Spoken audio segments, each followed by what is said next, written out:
Steph made tonight, he feels like the focus is really good just collectively right now. I'm just curious, do you agree, and where are you seeing that? Yeah, I definitely agree. You're just starting to see it on both ends. We're starting to connect the game. Our turnovers are starting to be a good thing, not necessarily a bad thing, a good thing. We're rebounding the ball pretty well. So just those are focus things. You give up box outs. You turn the ball over, careless passes. Those are all focus things, and I think we're doing a much better job of focusing on the task at hand, understanding the game plan, and executing it. Steve also said he felt you specifically had, been part of that. How much more focused did you feel maybe necessarily than you were? I feel just taking less chances. Coach came to me. He was just like, "Yo, we're going to keep putting the ball in your hand, but you have a responsibility to take care of it. And we're not the team that we used to be, where you can kind of take those chances. The league has changed. Teams feast off those turnovers, and so you just try to take less chances than I was taking. And I heard it, took it to heart. But overall, just trying to focus in on everything, not just the turnovers, just myself, this team, what's going well, what's not going well, trying to figure out things to, be the player that I can be for this team, the leader that I can be for this team. So, it's definitely a concerted effort. Draymond, you and Steph and Jimmy have all kind of talked up your teammates for most of the season that they can be good for you guys.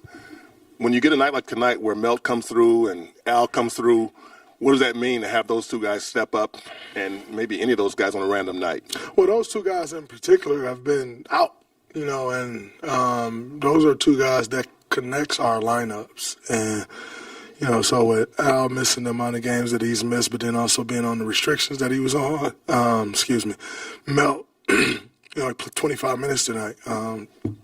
Starting to see that climb. He's starting to get his legs underneath him. So, Guy Santos was huge, by the way. He had 2 points again, and dominating games with his effort, and his brain. It's been huge. So it's always great to have those guys stepping up because, like we've said all year, we need those guys to win. It's not just going to be an effort of us three doing it, and that's the answer. That's never been the answer. When you look at teams that think that's the answer, they've been wrong every time. So we depend on our guys, we trust our guys, and they've been coming through. Draymond, how much personal pride in year 14 do you still take in these kind of matchups against someone like Giannis? I take a lot of pride in them because it's an honor. It's an honor to play against great players in this league. Giannis is one of the all-time greats in this league and at my position, And so anytime you have the opportunity for myself, I love that challenge, Sometimes you want to get absolutely annihilated, and it's okay. Sometimes I'll get the better of him, sometimes he'll get the better of me, but most importantly, there's a respect, there's an appreciation for the competition that's brought to the floor. So it's an honor. I don't take those matchups lightly. I'm in 14th year. I don't think I'm at the end, but you never know when this thing changes or when that's it, And so anytime I get an opportunity to match up against the greats like Giannis, it's always an honor, and I cherish the opportunities. Draymond, following up sort of Monty's question, specifically on Melt, you mentioned sort of connecting the game, but even last year when he only played a handful of games with you, it seemed like you guys knew he fit with the way you played. 1,000%. Why? What about his game meshes with He's a secondary ball handler, which is great for us. He is a point of attack defender. Just understands the game. He's always in the right spot. He obviously can knock the shots down. The shots have been going early, as he's been working his way back and getting his legs underneath him. And you're starting to see now he got his legs back. You see he has somebody at the top of the key and just blew by him and got a layup today, right? You're starting to see him look like Mel. But, when you've done it as many times as we've done it, you know what it looks like. So you can see right away last year. What did he play, 5 games? Was it last year? 2 years ago? 2 years ago. Last year? Jesus. Whew. God. Yeah, 6 games, and you could see it right then, like just the way things worked when he was on the floor. And then on the flip side, when he went out, we went to shit, So you could see it. Sorry, NBA. I'm just honest. Sorry. Draymond, going back to your defense, obviously in the last 10 years and even all time, you're one of the greatest defenders. But talking about right now, do you still feel you're one of the top 10 in the league at defending? I think that would be an understatement.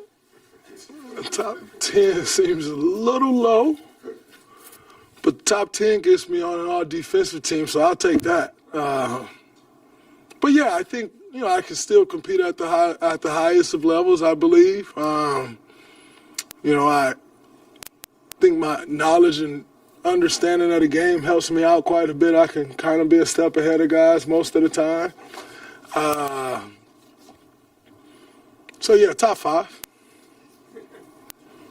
1, 2, maybe 3, or 2, possibly 1. No, I'm just playing.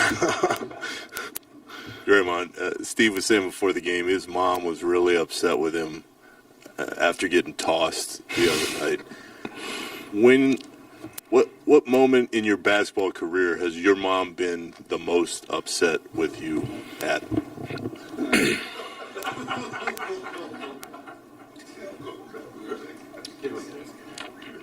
When you are focused, no one can beat us. She texted me today. She texted me Monday. Remember what you love and stop abusing it. She texted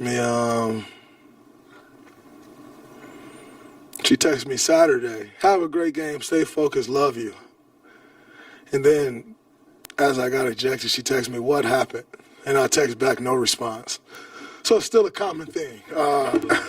Every game, she's on me about not getting thrown out of games and being locked in and focused and bringing what I can bring to the basketball court without all the nonsense. So I get it. I'm happy she got at Steve. That's great. Is there one you remember through the years more than any other?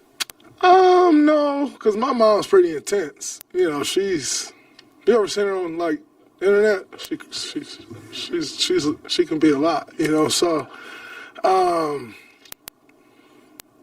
like she told me the other day, we need to have a heart-to-heart. I've been avoiding her ever since. So There's an apple in tree. So I get it. I am very much so still afraid of my mom. I don't know if that'll ever change. So I'm still ducking that heart-to-heart. I'm trying to play a few more good games before we have it. Then the conversation might change a little bit. I'm terrified of my mom, still to this day.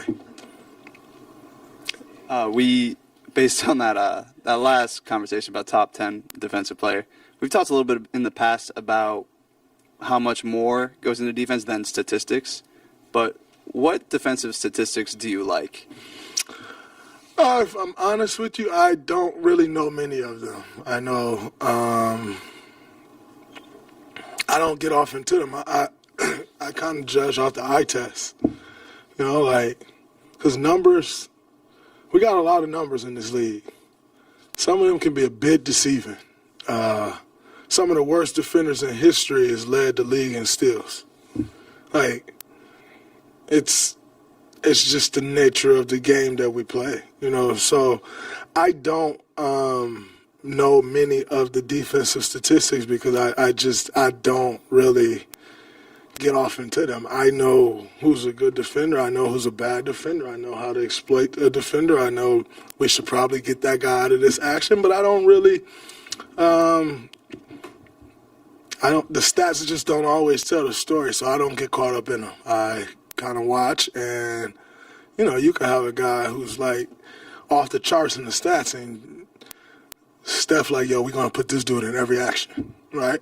And exploit it, and but this dude off the charts on these stats, And so I don't really get off into them, and I don't know many of them, other than My good old eye.